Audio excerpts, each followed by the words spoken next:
આજ રોજ તારીખ 31/5/2025 રોજ અમે નગરાળા ગામના ગ્રામજનો દ્વારા દાહોદ તાલુકા કચેરી ખાતે તાલુકા વિકાસ અધિકારીશ્રીને આવેદનપત્ર આપવામાં આવ્યા.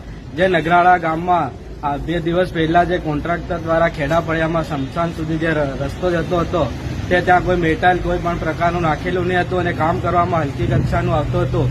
તેનું ત્યાં ખેડા ફળિયાના ગ્રામજનો દ્વારા ત્યાં પૂછવામાં આવ્યું તો કોન્ટ્રાક્ટર દ્વારા દાદાગીરી કરવામાં આવી અને કામ બંધ કરી દેવામાં આવ્યું. તેથી ગ્રામજનો દ્વારા આજ રોજ 31/5/2025 રોજ દાહોદ તાલુકા વિકાસ અધિકારીશ્રીને આવેદનપત્ર આપવામાં આવ્યું અને જે પણ આમાં જવાબદાર અધિકારી હોય, સરપંચ હોય, તલાટી હોય, કોન્ટ્રાક્ટર સામે કાર્યવાહી કરવામાં આવે અને જો આવનારા સમયમાં કોઈ પણ પ્રકારની કાર્યવાહી કરવામાં નહીં આવે તો કલેક્ટરશ્રી અને ડીડીઓને પણ આવેદનપત્રમાં આવશે અને જો તો પણ કોઈ પ્રકારની કાર્યવાહી કરવામાં નહીં આવે તો આવનારા સમયમાં નગરાળા ગ્રામ પંચાયતને પણ તાળું મારવાની ચીમકી આપવામાં આવી છે.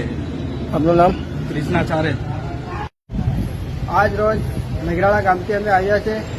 જે નગરાળા ખેડા ફળિયામાં સ્મશાન વાળો રસ્તો બનતો હતો તે એમાં પંચાયત દ્વારા અને કોન્ટ્રાક્ટર દ્વારા હલકી કચ્ચાનું ગુણવત્તાવાળું મટીરિયલ વાપરતા હતા. તો ગ્રામજનોએ એનો વિરોધ નોંધાયો તો કોન્ટ્રાક્ટરો અને કામ કરવાવાળા દાદાગીરી કરીને રસ્તો બંધ કરીને જતો રહ્યો તો અમે રસ્તો બંધ કરાયો.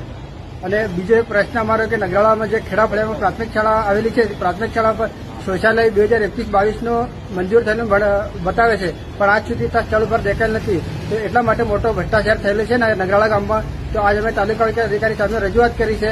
તો આવનારા સમયમાં એનું અમને પરિણામ મળે અને તપાસ થાય એવી અમે આશા રાખીએ છીએ. આપનું નામ? કિરણભાઈ વરિયાભાઈ ચારેલ.